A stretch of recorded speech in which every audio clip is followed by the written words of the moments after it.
Hello everyone, कैसे हो आप सभी लोग। Myself Nikhil sir and in this video we are going to discuss mathematical physics previous year questions.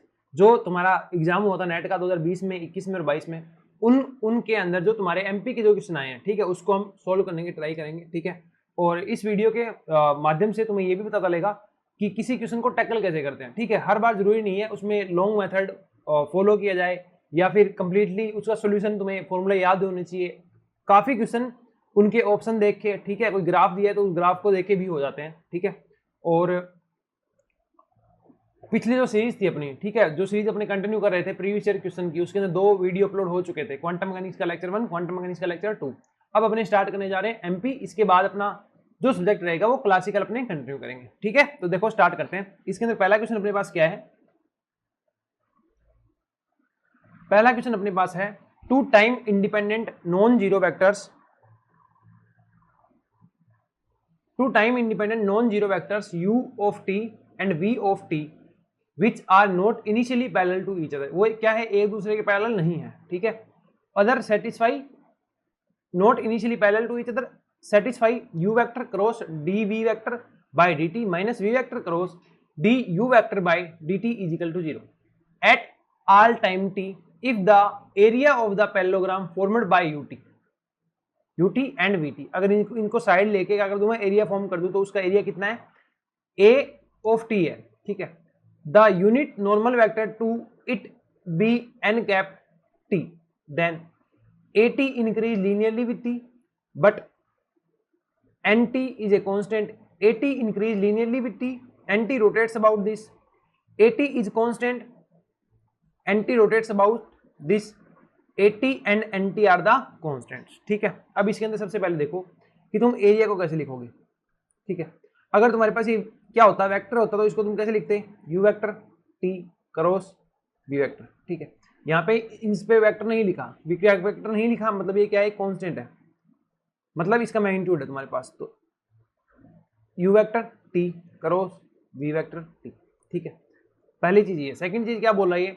Unit normal vector it to be this. Unit normal vector कैसे लिखते हो? यहीं पे लिख दूं, ये आ जाएगा N cap T is equal to आएगा तुम्हारे पास U vector T cross V vector T. क्योंकि ये क्या आता, तुम्हें यूनिट वेक्टर लिखना है एरिया के पर, एरिया जो तुम्हारे पास है। ठीक है, एरिया वेक्टर के डायरेक्शन के अंदर क्या लिखना है? यूनिट वेक्टर लिखना है। तो ये आ जाएगा A vector T divide by magnitude of A vector T. ठीक है, divide by u vector t cross v vector t। ठीक है जी, ये आ जाएगा तुम्हारे पास। अब देखो बात, इसको क्या लिखोगे तुम?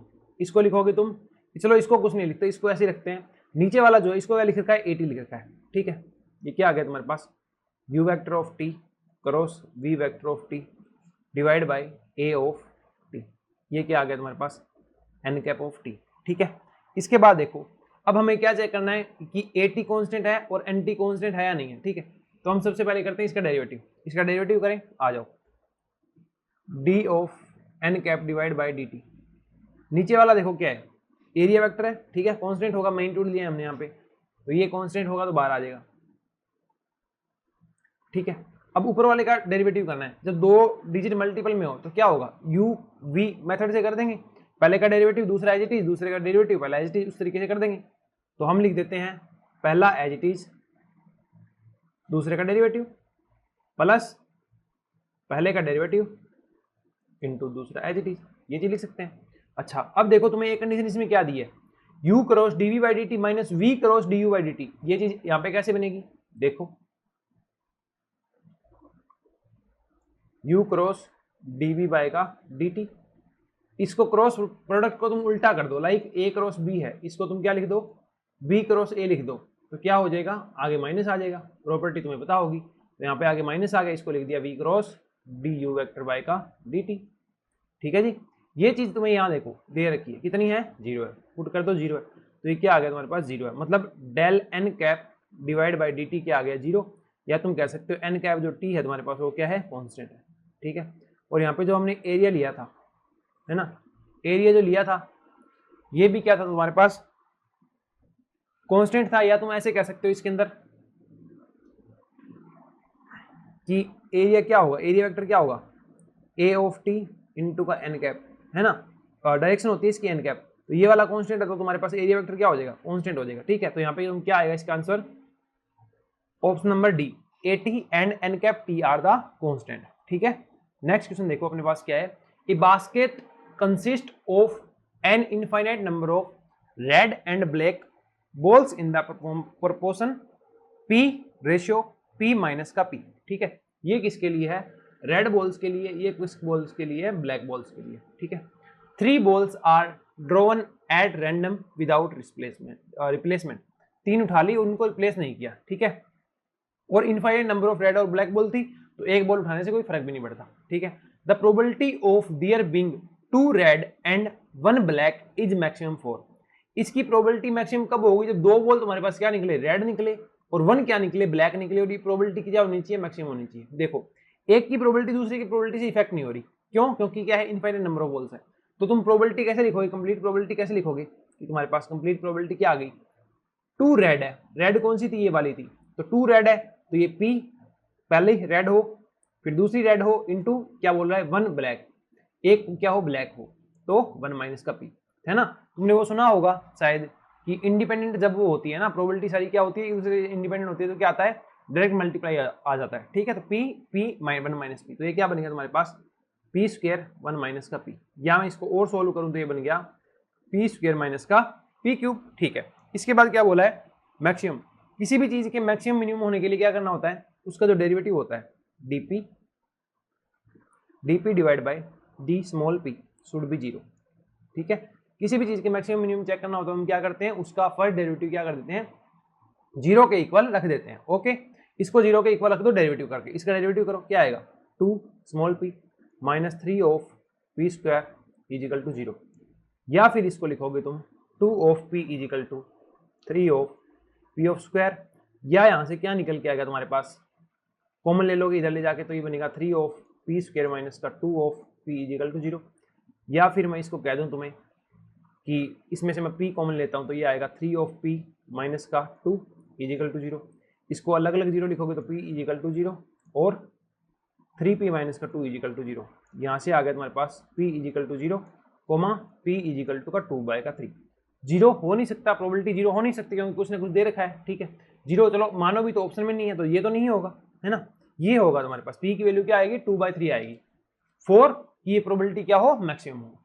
ठीक है जी, मूव करें नेक्स्ट क्वेश्चन में। देखो नेक्स्ट क्वेश्चन अपने पास क्या है, the eigen values of 2 into 2 matrix m is equal to a square ab ac b square bc ac bc c square r, इसकी आइगन वैल्यूज क्या होगी। सबसे पहले इसमें देखो तुम क्या, ये जो सारी की सारी रोज हैं, है ना, ये एक दूसरे का मल्टीपल है। कैसे, जैसे तुम्हारे पास पहली रो है ना, पहली वाली रो है, इसको तुम क्या कर दो, इसको तुम b से मल्टीप्लाई कर दो, a से डिवाइड कर दो, तो तुम्हारी कौन सी रो आ जाएगी, ये वाली आ जाएगी। ठीक है, और पहली को तुम क्या कर दो, a से डिवाइड कर दो, c से मल्टीप्लाई कर दो, तो कौन सी आ जाएगी, तीसरी आ जाएगी। मतलब सारी की सारी क्या है, एक दूसरे की तुम्हारे पास मल्टीपल ही है ना। कुछ इस तरीके का सीन है, ये a है, ये b है, ये c है, ये 2a है, ये 2b है, ये 2c है, ये 3a है, ये 3b है, ये 3c है, ऐसा कुछ सीन है ना। और ऐसी जब मैट्रिक्स होती है, तो मैट्रिक्स के अंदर रूल होता है कि जब सारी की सारी क्या हो, एक दूसरे का मल्टीपल हो, ताकि ये इसकी मल्टीपल और ये इसकी मल्टीपल, है ना, तो फिर इसकी आइगन वैल्यूज क्या होगी। जैसे 3/3 की मैट्रिक्स है, ठीक है, तो इसके अंदर आइगन वैल्यू कितनी आएगी, 3 आएगी, तो एक आइगन वैल्यू तो क्या हो जाएगी, इनका सम हो जाएगी, जो डायगोनल एलिमेंट्स हैं उनका सम हो जाएगी, like a square plus b square plus c square हो जाएगी। और बाकी की जो दो तुम्हारी आइगन वैल्यू बच गई, वो क्या हो जाएगी, 0 0 हो जाएगी। क्या हो जाएगी, 0 0 हो जाएगी। तो इसका आंसर क्या आ गया तुम्हारे पास, a square plus b square plus c square comma 0 comma 0। ठीक है, क्या आंसर आ गया तुम्हारे पास, ऑप्शन नंबर ए आ गया। ओके, ठीक है, move to next question now. Next question अपने पास क्या है, देखो, a function of a complex variable z is defined by the integral F Z is equal to integration, ये तुम्हें कंटूर दिया गया है, W square minus Z divide by W minus Z D W, where तुम्हारे पास एक gamma जो तुम्हें लिखा हुआ है, ठीक है, कंटूर का, gamma is a circular contour of radius 3, ये एक सर्कुलर कंटूर है जिसकी रेडियस क्या है तुम्हारे पास 3 है। अब इसके अंदर जो जो 3 से कम आता जाएगा, जिनका मैग्नीट्यूड, जिस रेडियस का मैग्नीट्यूड, वो सारे पॉइंट कहाँ आएंगे, इसके अंदर आएंगे, बाकी सारे कहाँ आएंगे, बाहर आएंगे। Running counter clockwise, counter clockwise मतलब क्लॉक चलती है ऐसे, तो ये चलेगा ऐसे। ठीक है, in the W plane. Okay, the value of the function at z is equal to 2 minus का आयोटा। अब 2 माइनस आयोटा कहाँ आएगा, 2 आएगा रियल एक्सिस पे, आयोटा आएगा माइनस आयोटा आएगा इमेजिनरी एक्सिस पे। तुम्हारा पॉइंट ये लगभग यहाँ आएगा है ना, और ये रहेगा 3 के अंदर ही। तो इस पॉइंट के ऊपर, ये पॉइंट कहाँ है तुम्हारा, रेडियस जो 3 थी इसके अंदर ही है। तो इस पॉइंट के ऊपर अपने को क्या निकालना है, वैल्यू निकालनी है फंक्शन की। ठीक है, तो फंक्शन लिखो पहले, क्या है अपने पास, एफ जेड इजिकल टू, इसको सी लिख लेते हैं, कंटूर है ये अपने पास, है ना, ये है तुम्हारे पास डब्ल्यू स्क्वायर माइनस का 2 डिवाइड बाई डब्ल्यू माइनस का जेड, इधर आ जाएगा डी डब्ल्यू। ओके, अच्छा इसकी वैल्यू क्या होती है, इसकी वैल्यू होती है तुम्हारे पास 2 pi iota into residue at singular point. अच्छा सिंगुलर पॉइंट, इसके अंदर सिंगुलर पॉइंट क्या है, ये जो फंक्शन अंदर वाला, नीचे वाली चीज को जीरो करते हैं, यही तो करते आए हैं, ये जीरो है, तो डब्ल्यू इजिकल टू कितना आ गया तुम्हारे पास, जेड। ठीक है, और जेड की वैल्यू क्या है तुम्हारे पास, 2 माइनस का आयोटा, तो डब्ल्यू इजिकल टू तुम्हें क्या लिखना है, 2 माइनस का आयोटा, ये लिखना है। ठीक है, इस पे अपने रेजिड्यू निकालेंगे। अब residue at W is equal to 2 minus iota कैसे निकलेगा, या डब्ल्यू इजिकल टू जेड कैसे निकलेगा, इसमें लिखो, इसको इक्वेशन नंबर 1 मान लो, है ना, residue of at singular point, उसकी वैल्यू हम यहाँ रख देंगे। ठीक है, तो यहाँ पे लिखो residue at W is equal to Z, ये हम वैल्यू पुट करेंगे। ठीक है, जेड की वैल्यू बाद में पुट करेंगे। तो इसकी वैल्यू कितनी आती है तुम्हारे पास, ये आती है limit W tends to Z, इधर आ जाएगा डब्ल्यू माइनस का जेड, ऊपर आएगा जब डब्ल्यू स्क्वायर माइनस का 2 डिवाइड बाय डब्ल्यू माइनस का जेड। ठीक है, इससे ये कैंसिल हो गया, ऊपर आ गया डब्ल्यू स्क्वायर माइनस का 2, तो ये आ गया तुम्हारे पास limit W tends to Z, ये आ गया डब्ल्यू स्क्वायर माइनस का 2। अब क्या करना है, डब्ल्यू की जगह जेड पुट कर दो, डब्ल्यू की जगह जेड पुट कर दिया। ठीक है, जेड की जगह क्या पुट करना है, पॉइंट क्या दिया था, 2 माइनस का आयोटा, तो जेड की जगह पुट कर दो 2 माइनस का आयोटा, इसको स्क्वायर माइनस का 2, करो इसको सोल्व, क्या आएगा 2 2 जा 4 प्लस का आयोटा स्क्वायर कितना होता है -1, तो -1, ये आएगा माइनस का 4 आयोटा माइनस का 2, यहाँ से आ गया 3 से 2 गया 1, तो 1 माइनस का 4 आयोटा। ठीक है, ये तुम्हारे पास क्या आ गया, रेजिड्यू आ गया। तो इसकी वैल्यू क्या होगी फंक्शन की, एफ ऑफ जेड की 2 पाई आयोटा इंटू रेजिड्यू कितना आया तुम्हारे पास, 1 माइनस का 4 आई, 1 माइनस का 4 आई, कर दो मल्टीप्लाई, इस चीज से मल्टीप्लाई करोगे तो 2 पाई का आयोटा माइनस 2 4 जा 8 पाई, आयोटा आयोटा आयोटा स्क्वायर मतलब -1, तो ये आ गया प्लस, तो ये कितना आ गया तुम्हारे पास 2 पाई आयोटा प्लस 8 पाई, 2 पाई आयोटा प्लस 8 पाई। ऑप्शन नंबर क्या आ गया, फोर्थ के अंदर तुम्हारे पास सी आ गया, है ना, ऑप्शन नंबर क्या आ गया, सी आ गया। क्या किया इस क्वेश्चन के अंदर, कुछ नहीं किया, तुम्हारे पास कंटूर था, उसमें कॉन्सेप्ट क्या लगता है, कंटूर का जब इंटीग्रेशन निकालते हो कि 2 पाई आयोटा आ जाता है, और ये तुम्हारे पास क्या होता है, जब काउंटर क्लॉकवाइज होता है तुम्हारे पास, तो फिर क्या होगा कि 2 पाई आयोटा इंटू सिंपली इसका क्या आ जाएगा, रेजिड्यू आ जाएगा। वो रेजिड्यू कैसे निकाला, तुम्हारे पास सिंगुलर पॉइंट क्या था, डब्ल्यू इजिकल टू जेड था, तो उसके करस्पॉन्डिंग आ गया W is equal to Z, limit W tends to Z, W minus Z, W square minus का 2 डिवाइड बाय डब्ल्यू माइनस का जेड। ठीक है, डब्ल्यू माइनस जेड से डब्ल्यू माइनस जेड गया, ये वैल्यू यहाँ पुट कर दी। अब ओमेगा की जगह जेड आ जाएगा, और जेड की जगह क्या आ जाएगा, 2 माइनस आयोटा आ जाएगा। इसको सोल्व करोगे, ये वैल्यू यहाँ पुट करोगे, और क्या करोगे, इसका मल्टीप्लाई करोगे, तुम्हारा आंसर क्या आ जाएगा, 2 पाई का आयोटा प्लस का 8 पाई। ठीक है, इसके बाद अपने पास नेक्स्ट क्वेश्चन है, using the following values of X and F X, ये तुम्हें टेबल दी गई है। ठीक है, the integral I is equal to 0 से 1.5 fx dx evaluated by trapezoidal rule.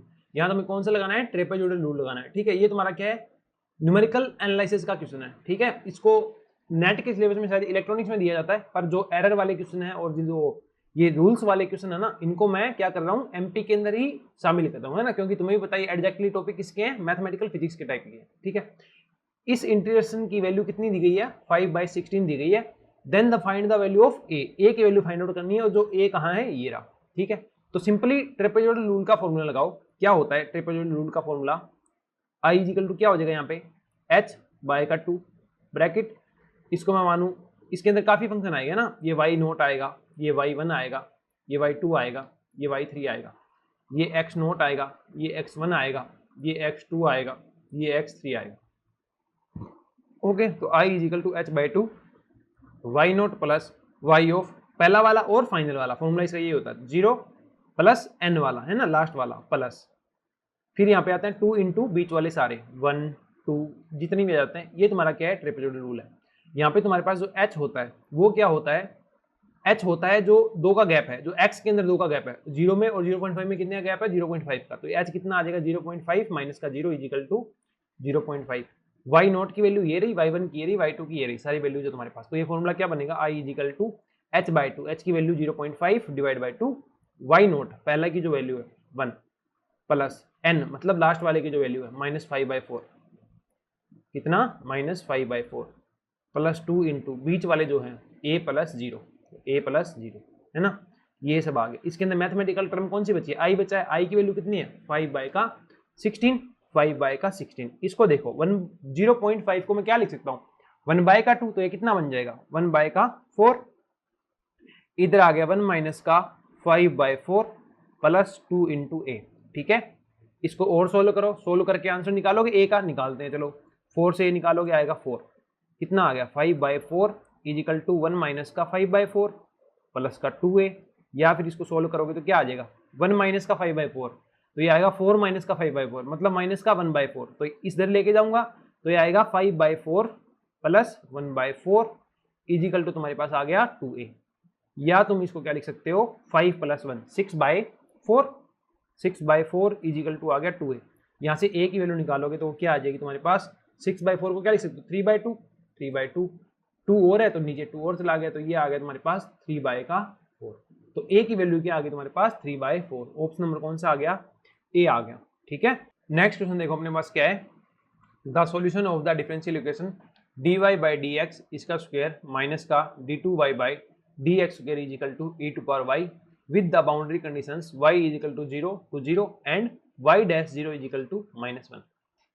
ठीक है, इसका आंसर तुम्हारे पास क्या है, ये डिफरेंशियल इक्वेशन दी गई है, इसको सोल्व करना है। ये अगर तुम्हारे पास सिंपल डिफरेंशियल इक्वेशन होती मतलब 2 वाली होती और 1 वाला होता, स्क्वायर नहीं होता इसका, तो ये हम क्या करते जनरल जो CF और PI का तरीका है उससे सोल्व कर लेते हैं। ठीक है, पर यहाँ पे ऐसा नहीं है, तो इसको कैसे सोल्व करेंगे देखो, यहाँ पे तुम्हें हिंट है कि e इक्वल टू वाई, ई टू पावर वाई दिया है, ई टू पावर वाई दिया है ना, इसी को कुछ ना कुछ मान लो, p मान लो, ये आगे सोल्व करें तो ये आ जाएगा y is equal to ln p। ठीक है, दोनों साइड में log लिया था तो ये ln और e तो कैंसिल हो जाता है, तो y इज इक्वल टू क्या आ गया ln p। ठीक है, अब क्या करो, इसका करो डेरिवेटिव, करो डेरिवेटिव, क्या आएगा dy/dx is equal to ln p का आता है 1/p, और 1/p ln p का करोगे तो 1/p आएगा, और p का x के रिस्पेक्ट में करोगे तो आएगा dp/dx। ठीक है, इसका अगेन डेरिवेटिव करो, ये आएगा d2y/dx स्क्वायर, पहला एज इट इज, दूसरे का डेरिवेटिव तो d2p/dx स्क्वायर। ठीक है जी, माइनस पहले का डेरिवेटिव 1/p स्क्वायर, dp/dx इससे भी आएगा और पहले से भी है, तो ये हो जाएगा dp/dx, इसका हो जाएगा तुम्हारे पास स्क्वायर। ठीक है जी, अब इसको ले आओ, इस इक्वेशन को उठा के इधर रखो और इसके अंदर वैल्यू पुट करो, dy/dx से इसकी होल स्क्वायर पुट करो, इसकी स्क्वायर पुट करोगे तो 1/p स्क्वायर, इधर आएगा dp/dx इसकी स्क्वायर, इसकी मैंने स्क्वायर पुट कर दी है ना, इसकी स्क्वायर पुट कर दी, माइनस d2y/dx स्क्वायर, इसका जो डबल वाला ये है डेरिवेटिव है, इसकी वैल्यू पुट करो, इसकी वैल्यू कहाँ से आएगी, ये रही, कर दो put, 1/p d2p/dx square minus minus plus 1/p square dp/dx इसकी square is equal to E to power Y, इसकी वैल्यू है p।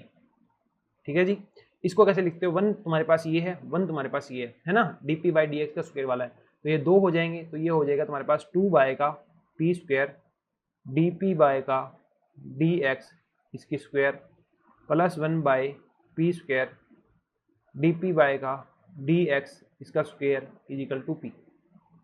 नहीं नहीं नहीं, इसको कैसे है, ये 1 माइनस p है ना, ये वाला तो डबल लिख दिया इधर, तो ये कैसे लिखोगे देखो, इधर आएगा माइनस, ये आएगा तुम्हारे पास क्या आएगा, माइनस का 1/p d2p/dx स्क्वायर। ठीक है, इज इक्वल टू का p। अब इस p को और इधर लेके जाओ तो ये क्या बनेगा तुम्हारे पास 2/p क्यूब, क्यों लेके गया इसको इधर, क्योंकि ये फिर वो बन जाएगा ना 1/p स्क्वायर है, इसका डेरिवेटिव बन जाएगा, आधी टर्म यहाँ होगी आधी टर्म यहाँ होगी, तो 2/p क्यूब, इधर आ जाएगा dp/dx इज इक्वल टू इसका स्क्वायर माइनस 1/p स्क्वायर, इधर आ जाएगा d2p/dx square is equal to आ गया तुम्हारे पास 1। ओके, अच्छा इसको मैं माइनस से मल्टीप्लाई और कर देता हूँ, कर दिया मैंने माइनस से मल्टीप्लाई। ठीक है, अब देखो मैं इसको ऐसे लिख सकता हूँ क्या, 1/p स्क्वायर dp/dx इसका डेरिवेटिव देखो करके देखो, ये पहले वाले का डेरिवेटिव करोगे तो माइनस का 2 का पी क्यूब, एक ऐसा और आ जाएगा तो इसकी स्क्वायर प्लस ये एज इट इज है तो इसका डबल डेरिवेटिव ये हो गया, है ना, इजिकल टू -1 है। अब इसका क्या करेंगे, अब इसका करेंगे इंटीग्रेशन, करें क्या, आ जाओ इंटीग्रेशन कर देते हैं। तो क्या बचेगा, इसका इंटीग्रेशन करोगे तो ये डी हट जाएगा, ये आएगा, या फिर इसको ऐसे लिख लो पहले 1/p² dp का dx इजिकल टू माइनस का dx, ठीक है। डेरिवेटिव करोगे दोनों साइड क्या करोगे, इंटीग्रेशन करोगे तो इधर से d हट जाएगा, इधर ये x बच जाएगा, तो ये आ गया 1/p² dp/dx is equal to minus का dx का इंटीग्रेशन, ये आएगा माइनस का x प्लस का c, ठीक है। अब इसका क्या करेंगे, दोबारा अपने इंटीग्रेशन जैसा कुछ करना है, ठीक है, इंटीग्रेशन जैसा कुछ करना है तो सोचो कैसे करेंगे इसको, कैसे करेंगे, एक तरीका है, ठीक है। इस dx को फिर सीधे लेके जाओ, ये आएगा dp/p² इजिकल टू माइनस का x dx plus c dx, integration कर दो, क्या आ जाएगा 1/p² का क्या आता है, माइनस का 1/p, 1/p का माइनस का 1/p² dp, है ना, तो ये आएगा माइनस का 1/p, ठीक है। इधर आएगा तुम्हारे पास माइनस का x² 2 प्लस का cx प्लस का d, ठीक है, ऐसा कुछ आ गया अपने पास। अब अपने को p चाहिए, इसको माइनस से गुणा करना है, तो इधर आ जाएगा p, इधर आ जाएगा x² 2 माइनस का cx माइनस का d, ये 1/ इसके अंदर आएगा, ठीक है। अब p की जो वैल्यू है, p की वैल्यू यहाँ पे क्या है e⁻y, p की वैल्यू यहाँ पे क्या है e⁻y, कर दूं पुट, कर देता हूं, या मैं अगर ये पुट ना करूं तो p की वैल्यू पुट ना करूं तो ये तुम्हारे पास बचेगा, फिर p की वैल्यू पुट करनी पड़ेगी, जो मेरे पास आएगी e⁻y, और p को ही ना करके मैं p को हटा लूं, ठीक है, कर देते हैं, जो होगा देखा जाएगा।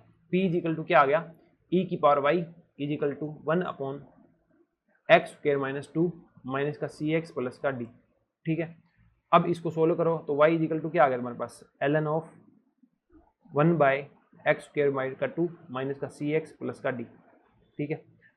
इसका इसको करोगे सोल्व तो ये आएगा माइनस का ln, ये ऐसे ही होता है ना, ln a minus ln b is equal to आता है तुम्हारे पास ln a बाय का b, वही यहाँ पे हुआ है, तो ये क्या आएगा माइनस का ln x² 2 प्लस का माइनस का cx माइनस का cx, ठीक है, प्लस का d, ठीक है, ये चीज़ आ गई तुम्हारे पास y। अब यहाँ पे तुम दो कंडीशन लगाओगे, क्या, इसका डेरिवेटिव निकालो पहले, y जो है इसके y डैश निकालो, y डैश क्या आएगा, इसका डेरिवेटिव करोगे माइनस का ln x का क्या होता है 1/x, तो 1/x आ गया, ठीक है। अब इसका डेरिवेटिव करोगे तो 2x डिवाइड बाई 2, तो ये बचेगा x माइनस का c, ये ऊपर आएगा, ठीक है, इतना आ गया, ये y डैश है। अब वैल्यू देखो क्या आती है, y डैश की वैल्यू क्या दे रखी है, y dash at 0 is equal to कितना है, y dash at 0 is equal to -1 है, तो इसको वैल्यू पुट करो -1 इजिकल टू आ जाएगा माइनस x की वैल्यू पुट कर दो 0 माइनस का c डिवाइड बाई 0 माइनस का 0 प्लस का d, या ये अपने पास आ जाएगा c/d इजिकल टू आ गया -1, एक तो इक्वेशन ये आ गई। दूसरी क्या है, y इजिकल टू क्या लिखा है, y इजिकल टू दिया हुआ है तुम्हें 0 पे 0, तो y 0 पे 0 लिखोगे, इसको लिख दो y 0 पे 0, तो कितना बचेगा माइनस का ln, ये 0 लिख कर दिया, ये 0 कर दिया, ये आ गया ln d। और अब देखो बात, ये 0 कब आता, जब ये ln क्या होता 1 होता, ln 1 ही तो आता है 0, ठीक है, यहाँ से, तो फिर अपने पास यहाँ पे d क्या आ गया 1 आ गया, d की वैल्यू 1 आ गई, d की वैल्यू 1 लिखोगे तो c की वैल्यू कितनी आ गई, यहाँ से -1 आ गई, d की 1 c की -1, तो तुम्हारे पास y कितना आ गया माइनस का ln x² 2 माइनस का cx, तो ये आ गया cx, c की वैल्यू -1 पूरा कर दी तो x आ गया प्लस का 1, ये तुम्हारे पास क्या आ गई y की वैल्यू आ गई, ये कहीं है क्या माइनस का ln x² 2 plus x plus 1, option number A है तुम्हारे पास। क्या किया इस क्वेश्चन में देखो कि dy/dx का होल स्क्वायर था माइनस का d2y/dx स्क्वायर था इजिकल टू e⁻y था, है ना। इसके अंदर तुमने क्या करा, e⁻y था, इसको p मान लिया, और y इजिकल टू क्या आ गया ln p आ गया, ठीक है। अब क्या किया, इसका डेरिवेटिव कर दिया, dy/dx इजिकल टू 1 का डेरिवेटिव करोगे तो क्या आएगा y is equal to ln p हो गया, तो इधर तो आ जाएगा dy/dx, इधर आ जाएगा 1/p dp बाई dx, इसका क्या किया, डबल डेरिवेटिव कर दिया, जो चीजें आ गई अब इस इक्वेशन के अंदर वैल्यू पुट कर दी, ये जो तुम्हारी ये वाली इक्वेशन थी इसके अंदर क्या करी है, वैल्यूज पुट करी है, वैल्यूज पुट करके इसको सोल्व कर लिया, तुम्हारे पास जो p में इक्वेशन आ गई उससे अब y पुट कर दी, y वाली term e to power y equal to this आ गया। अब तुम्हारे पास दो कंडीशन थी y पे, ये वाली है ना बाउंड्री कंडीशन, y 0 पे 0, y डैश 0 पे -1, ये वाली दो कंडीशन लगा के जो कांस्टेंट थे c और d उनकी वैल्यू निकाल ली, और उनकी वैल्यू इसी वाली इक्वेशन के अंदर क्या कर दी हमने, पुट कर दी, है ना। इसको इक्वेशन में मान लेते हैं अपने स्टार के अंदर पुट कर दी, तुम्हारा आंसर आ गया, ऑप्शन नंबर ए आ गया, ठीक है। Check out next question, the volume of the region common to the interior of two indefinitely long cylinder defined by x square plus y square is equal to 25 and x square plus 4z square is equal to 25 is best approximated by। यहाँ पे तुम एक चीज देखो कि इसको हम कैसे लिखते थे, X square plus Y square equal to 25 है, मतलब एक्स तुम्हारा कहाँ जा रहा है, +-5 के बीच में, ठीक है, और वाई भी तुम्हारा कहाँ है, +-5 के बीच में, ऐसा कुछ होता था ना, ठीक है। दोनों के अंदर एक चीज कॉमन है और इधर 25 है, मतलब तुम्हारा एक्स जो है वो डेफिनेटली कहाँ है, +-5 के बीच में। वाई के बारे में अपने नहीं कह सकते, एक्स कहाँ है तुम्हारे पास, -5 से +5 के बीच में, ठीक है।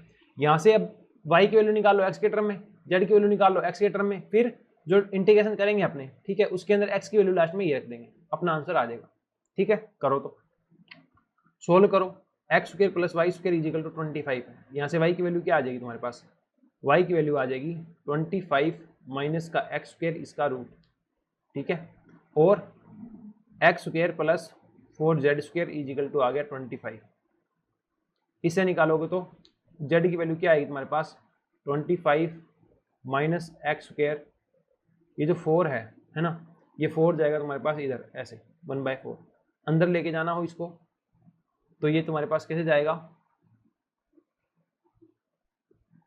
ये जेड स्क्वायर है ना, जेड ये 4 इधर जाएगा, फिर इसका रूट आएगा, इसका रूट आएगा तो ये 2 बचेगा ना, तो ये तुम्हारे पास आएगा 25 माइनस एक्स स्क्वायर, और बाहर है ये 2, ये वैल्यू है जेड की, ये भी प्लस माइनस में आएगा और ये भी क्या आएगा, प्लस माइनस में आएगा, ठीक है, क्योंकि जब रूट लेते हैं 4 का रूट लोगे तो क्या आएगा, प्लस माइनस का 2 आएगा, ठीक है। अब तुम्हें क्या चाहिए, वैल्यू ऑफ इंटीग्रेशन चाहिए, जहाँ पे ये क्या होगा, वॉल्यूम चाहिए, तो ये dx, ये dy, ये dz, लिमिट इनकी तुम्हारे पास है, यहाँ पे x की लिमिट आएगी, यहाँ पे y की लिमिट आएगी, यहाँ पे z की लिमिट आएगी, ठीक है।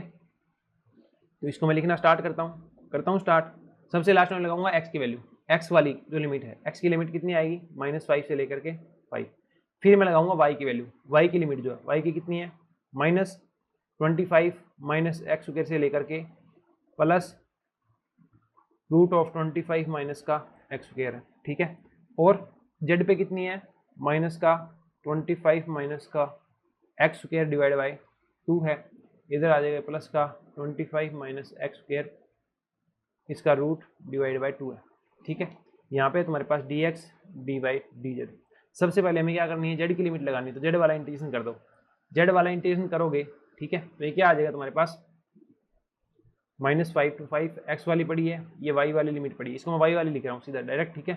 dz का करोगे तो आएगा जेड, ये आएगा तुम्हारे पास जेड। उससे पहले एक चीज और देखो, ये सारा क्या है, सिमेट्रिक है, सारा सिमेट्रिक है, तो आगे 2 आ जाएगा, ये सिंगल लिमिट रह जाएगी, आगे 2 आ जाएगा, सिंगल लिमिट रह जाएगी, 0 से लेकर के 5, ये आ जाएगा 0 से लेकर के √20 माइनस का एक्स स्क्वायर, इसी तरीके से आएगा 0 से लेकर के √25 माइनस का एक्स स्क्वायर डिवाइड बाई का 2, इधर dx dy तुम्हारा पड़ा है, ठीक है जी। इसको आगे सोल्व करते हैं, जेड पे अब जो लिमिट है, अपर लिमिट माइनस का लोअर लिमिट है, लगाओ तो आई की वैल्यू तुम्हारे पास क्या आ जाएगी, 2 इंटू जो एक्स और वाई की लिमिट है वो पड़ी है, ठीक है, हमने उसको नहीं छेड़ा, जेड पे 0 तो 0 ही आएगा, ये आएगा सीधा सीधा, तो ये क्या आएगा तुम्हारे पास 25 माइनस का एक्स स्क्वायर डिवाइड बाई का 2। अब तुम्हारे पास यहाँ पे क्या है, dy है और dx है, ठीक है। अब क्या करोगे तुम, y पे लगाओ, y का इंटीग्रेशन करोगे, क्या आएगा, y उस पर लिमिट लगाओगे 0 से लेकर के 25 माइनस का एक्स स्क्वायर, है ना, y को छेड़ रहे हैं और किसी को नहीं छेड़ रहे, लगाओ लिमिट, तो क्या बचेगा तुम्हारे पास, यहाँ पे x वाली लिमिट बचेगी ओनली 0 से लेकर के 5, इधर बचेगा dx, ये तुम्हारे पास पहले से पड़ा ही है, 25 divide by x square minus divide by 2, यहाँ पे अब तुम्हारे पास क्या है dy है, इंटीग्रेशन करोगे y आएगा, लिमिट लगाओगे अपर माइनस का लोअर, लोअर वाले तो 0 है, तो ये सीधे ही आ जाएगा यहाँ पे 25 माइनस का एक्स स्क्वायर, और इधर कितना आएगा dx, ठीक है, ये dx यहाँ पे लिख दिया था, इसको काट दो, ठीक है। अब इसको कैसे लिखोगे, 2 0 से 5 डिवाइड में 2 है, आगे चला गया, इसको मल्टीप्लाई करोगे तो ये हट जाएगा √25 माइनस का एक्स स्क्वायर, ये dx। ये तुम्हारे पास सिंपल इंटीग्रेशन बन गया, तो ये 1 है, ये 0 से 5 है, ठीक है। इसका अब क्या करोगे, इंटीग्रेशन करोगे तो ये क्या बन जाएगी, लिमिट बन जाएगी 25 इंटू एक्स, 25x माइनस का एक्स स्क्वायर का एक्स क्यूब बाय का 3, लिमिट 0 से 5 है, लगा दो 25, ये 0 लगाने से तो कोई फायदा नहीं है, 0 आएगा, 5 लगाओ, 5 माइनस का इधर आएगा 5 5 25, 25 5 125 डिवाइड बाय 3, ठीक है। तो ये तुम्हारे पास कितना आ गया 125 माइनस 125 बटा 3, तो ये आ गया 125 दूनी 200, 125 थी है 375 माइनस का 125 डिवाइड बाय का 3, ये आ गया 125 दूनी 250 डिवाइड बाय का 3, 200 में भाग देते क्या आता 66, 200 में भाग देते क्या आता 66 आता ना,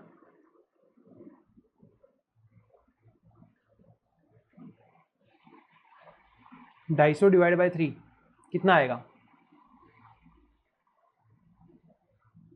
250 डिवाइड बाय 3, ये आएगा तुम्हारे पास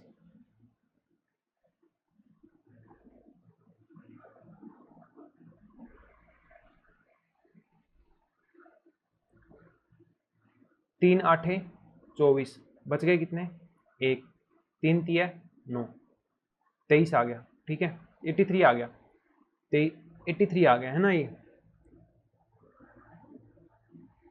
83 आ गया। अब एक चीज और देखो यहाँ पे क्या, कि जब एक लिमिट तुम्हारी डबल होती, जब इस लिमिट को मैंने डबल किया था तो मेरा आ गया ऐसा 2, ये 3 है ना, इसका 2 अलग से आएगा, इसका 2 अलग से आएगा, इसका 2 अलग से आएगा, तो यहाँ पे 2 नहीं आएगा, यहाँ पे कितना आएगा 8 आएगा। तो कितना मिस किया हमने यहाँ पे 4 मिस किया, तो 4 का मल्टीप्लाई और कर दो, तो तुम्हारे पास यहाँ पे क्या आ जाएगा 4 3 12, आंसर मिली 1, 8 चौक 32 1 33, तो ये कितना आ गया 332 पॉइंट कुछ आएगा, है ना, 332 पॉइंट कुछ, आंसर क्या आ गया 333। ध्यान रहे जो तुम्हारे पास एक ही इंटीग्रेशन होता, सिंगल इंटीग्रेशन होता, dx है माइनस x टू x है, जो भी लिमिट होती, ठीक है, माइनस a टू a कर लो, तो ये 2 आ गया था इस तरीके से, ठीक है। बट तुम्हारे पास यहाँ पे क्या था 3 लिमिट थी, तीनों की सेम चीज होगी, तो यहाँ पे 2 मल्टीप्लाई 2 आएगा, है ना, 3 टाइम्स आएगी चीज, तो 8 आएगा। तो यहाँ पे मैंने क्या लिखा 2 लिखा था, वो क्या आना चाहिए 8 आना चाहिए, तो सबकी जगह यहाँ पे क्या कर दोगे 4 से मल्टीप्लाई और कर दोगे सबके अंदर ही, ठीक है, 4 से मल्टीप्लाई और कर दोगे तो तुम्हारा आंसर आ जाएगा। ओके, ये तुमने क्या कर लिया 4 से मल्टीप्लाई हो कर दिया, ठीक है, ये तुम्हारा क्या आ गया आंसर आ गया, ठीक है जी। नेक्स्ट क्वेश्चन देखो अपने पास क्या है, नेक्स्ट क्वेश्चन है in an experiment the velocity of a non relativistic neutron is determined by measuring the time approximate 50 nanosecond it takes to travel from the source to the detector keep at distance L. ये तुम्हें t की value दी है, ये तुम्हें l की value दी है, length कितनी है, ठीक है। Assume that the error in the measurement of L length L is negligibly small, मतलब del L कितना है तुम्हारे पास 0 है, ठीक है। If we want to estimate the kinetic energy T of the neutron to within 5% accuracy, मतलब del T by T कितना है less than 0.05, del T by का T कितना है तुम्हारे पास less than 0.05 है। The maximum permissible error del T in measuring the time of flight is nearest to, del T की वैल्यू पूछी है, ये डेल टी क्या है यहाँ पे टाइम है, ये क्या था तुम्हारे पास, ये क्या डेल टी टाइम है ना, तो इसको डी टी लिख लो, इसके अंदर परमिसिबल एरर कितनी है तुम्हारे पास, कितनी आनी चाहिए, ठीक है। इसके लिए अपने क्या करेंगे, देखो काइनेटिक एनर्जी जो होती है वो क्या होती है 1/2 mv², मास में तो एरर हो नहीं सकता, ठीक है, मास में इन्होंने एरर की बात ही नहीं की, तो अपने उसको सीधे लेके चलने की इसमें कोई एरर नहीं हो सकता, ठीक है। बाकी m का m है, 2 का 2 है, v को क्या लिख सकते हो, वेलोसिटी क्या होती है डिस्टेंस बाय का स्पीड, डिस्टेंस बाय का टाइम, वेलोसिटी तो यही होगी ना, वेलोसिटी क्या होगी डिस्टेंस बाय का टाइम, ये तुम्हारा क्या आ गया v आ गया, इसकी स्क्वायर, तो ये तुम्हारे पास क्या बन गया m l square 2 of t square, ये t आ गया, ठीक है। अब इसमें एक चीज देखो, इसमें तुमने क्या देखना है कि तुम इसमें बोथ साइड ln ले लो, log ले लो, तो ये आएगा ln t, यह आ जाएगा ln m plus ln l square minus ln 2 minus ln t square, ठीक है। अब क्या कर दो, इसका डेरिवेटिव कर दो, साइड साइड डेरिवेटिव कर दो, डेरिवेटिव करोगे तो यहाँ पे आएगा तुम्हारे पास 1 का t dt, यहाँ पे ये कांस्टेंट है 0, कांस्टेंट है 0, कांस्टेंट है 0, तो यहाँ पे आ गया माइनस इसका करोगे तो ln का क्या होता है 1/t², 2t का करोगे तो 2t dt, या फिर इसको ये वाला dt लिख दो, लिख देते हैं। इसको दोबारा लिखोगे तो आएगा माइनस का 2/t dt, ये था तुम्हारे पास dt/t, है ना। मैग्नीट्यूड की बात करोगे तो क्या आएगा dt/t is equal to 2 delta t divide by T, इसका मैग्नीट्यूड। ठीक है, इसके वैल्यू देखो, ये क्या दिया था dt/t is less than equal 0.05, तो यहाँ से आ गया तुम्हारे पास 2 del t/t is less than equal 0.5। यहाँ से dt/t की वैल्यू निकल सकती है, पर हमें dt/t की चाहिए ही नहीं, हमें किसकी चाहिए dt की, है ना, dt की वैल्यू चाहिए। तो यहाँ से dt कितना आ जाएगा less than equal t into 0.05 divide by का 2, वैल्यू पुट करो, आंसर निकालो। t कितना दिया था 50 नैनो सेकेंड, तो 50 इंटू 0.05, ये 2 है, इसको काटोगे आएगा 25, 25 5 कितना होता है 125, पर 2 को छोड़ के पॉइंट है तो 1.25, तो आंसर कितना आ गया तुम्हारे पास 1.25 नैनो सेकेंड। ऑप्शन नंबर 8 के अंदर कौन सा आ गया तुम्हारे पास डी आ गया। ठीक है जी, नेक्स्ट क्वेश्चन देखो, नेक्स्ट क्वेश्चन है तुम्हारे पास a discrete random variable x takes a value from set -1 0 1 or 2 with the corresponding probabilities p of x is equal to 3/10 2/10 2/10 3/10 respectively. The probability distribution q of y, q of 0, q of 1, q of 4 of the random variable x of square, कि पहले तुम्हारे पास random variable क्या है ये है, तो इसके corresponding probability कितनी है इतनी है। ठीक है, -1 आने की प्रोबेबिलिटी इतनी, 0 आने की प्रोबेबिलिटी इतनी, 1 आने की प्रोबेबिलिटी इतनी, 2 आने की प्रोबेबिलिटी इतनी।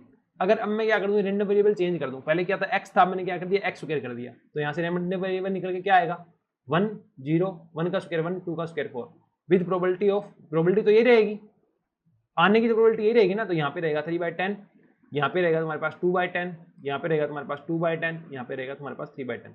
अब देखो ये दोनों रैंडम वेरिएबल क्या है सेम है, सेम है, तो तुम्हारे पास अब ये काउंटिंग कैसे चलेगी 0 1 4, 0 आने की प्रोबेबिलिटी ये रही, 1 आने की प्रोबेबिलिटी, ये वाली प्रोबेबिलिटी कितनी थी 1 आने की, और ये वाली प्रोबेबिलिटी कितनी थी, दोनों क्या हो जाएगी ऐड हो जाएगी, 1 इस प्रोबेबिलिटी से भी आएगा और इस प्रोबेबिलिटी से भी आएगा।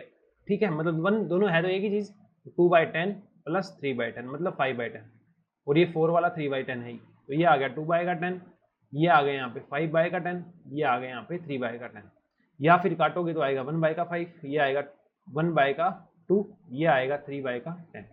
तो ऐसा कोई आंसर तुम्हारे पास है क्या, ये रहा, ये तुम्हारा क्या हो जाएगा आंसर हो जाएगा। क्या किया पहले रैंडम वेरिएबल क्या था x था, इसको किससे चेंज कर दिया x स्क्वायर से चेंज कर दिया, तो मैंने क्या कर दिया 0 -1 0 1 2 को चेंज कर दिया x स्क्वायर से, ये 1 बनेगा, ये 0 बनेगा, ये 1 बनेगा, ये 4 बनेगा। ठीक है, अब प्रोबेबिलिटी तो इनकी यही रहेगी, इसकी ये है, इसकी ये है, इसकी ये है, और इसकी ये वाली है। अब 1 तो दोनों के लिए यहाँ पे सेम है, तो 1 के लिए प्रोबेबिलिटी क्या हो जाएगी, ये दोनों ऐड हो जाएगी, तो 0 के लिए 1 के लिए 4 के लिए देखोगे प्रोबेबिलिटी ऐड हो, 0 वाले तो ये आ जाएगा, 1 वाला ये दोनों ऐड हो जाएगी, इसके अंदर ये वाला सेम हो जाएगा, है ना। अब तुम ये मत कहना कि प्रोबेबिलिटी का स्क्वायर क्यों नहीं हुआ, प्रोबेबिलिटी का स्क्वायर करोगे तो तुम्हारा गणित क्या हो जाएगा बिगड़ जाएगा। ठीक है, प्रोबेबिलिटी का स्क्वायर नहीं होता, रैंडम वेरिएबल का स्क्वायर हो सकता है।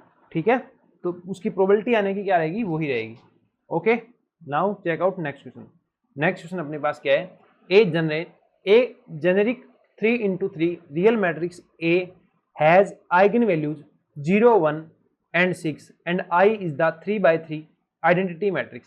The quality या quantity that cannot be determined from the information is या are the, देखो तुम्हें क्या दिया है, A क्या है तुम्हारे पास एक मैट्रिक्स है 3/3 की, उसके बाद क्या है इसकी आइगन वैल्यूज कितनी है इतनी है।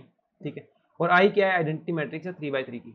द क्वांटिटी या quantities that can not be determined, इनको यूज करके अपने क्या नहीं निकाल सकते। ठीक है, सबसे पहले तो रैंक ऑफ A, अब इसके अंदर कितनी है 3 वैल्यूज है तुम्हारे पास 0 1 6, उनमें से एक आइगन वैल्यू क्या होगी 0 होगी, तो इसकी रैंक कितनी आएगी तुम्हारे पास 2 आएगी, है ना, रैंक क्या आएगी 2 आएगी, तो ये तो कर सकते हैं, ये तो निकाल पा रहे हैं। इसके बाद क्या बोला है, determinant of A to power A का ट्रांसपोज इनटू A।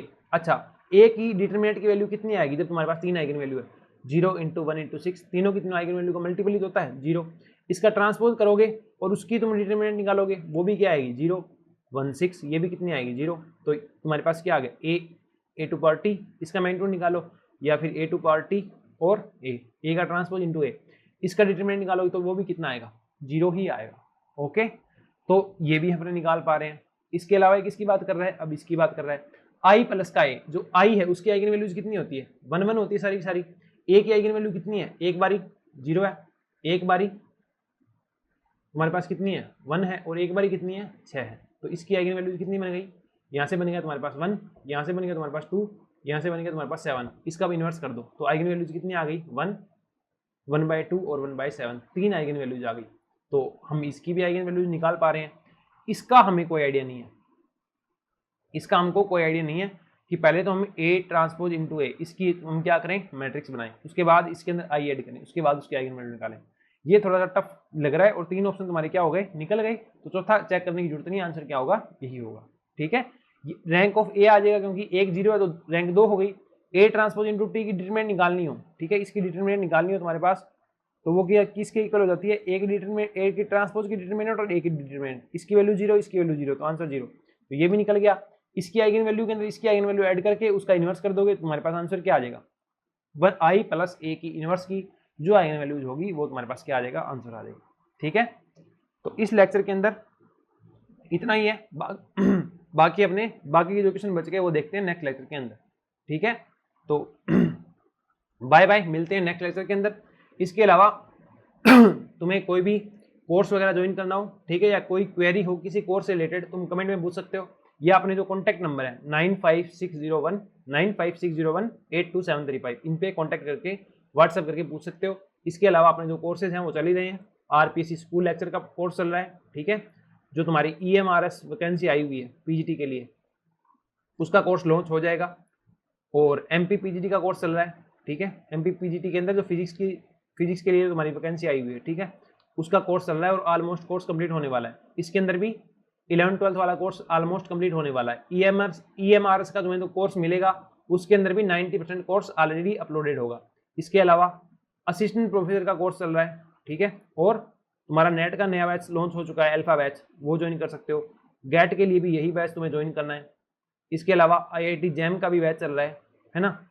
और इसके अलावा जल्द ही तुम्हारे पास क्या होगा, इसकी टेस्ट सीरीज भी लॉन्च कर दी जाएगी। तुम्हारे पास जो EMRS ये एग्जाम आने वाला है, MP पीजीटी एग्जाम आने वाला है, और पीजीटी फिजिक्स जो तुम्हारे पास एग्जाम आने वाला है राजस्थान के अंदर RPSC स्कूल लेक्चर का, ठीक है, इन तीनों के लिए भी टेस्ट सीरीज तुम्हारे पास लॉन्च कर दी जाएगी जल्दी।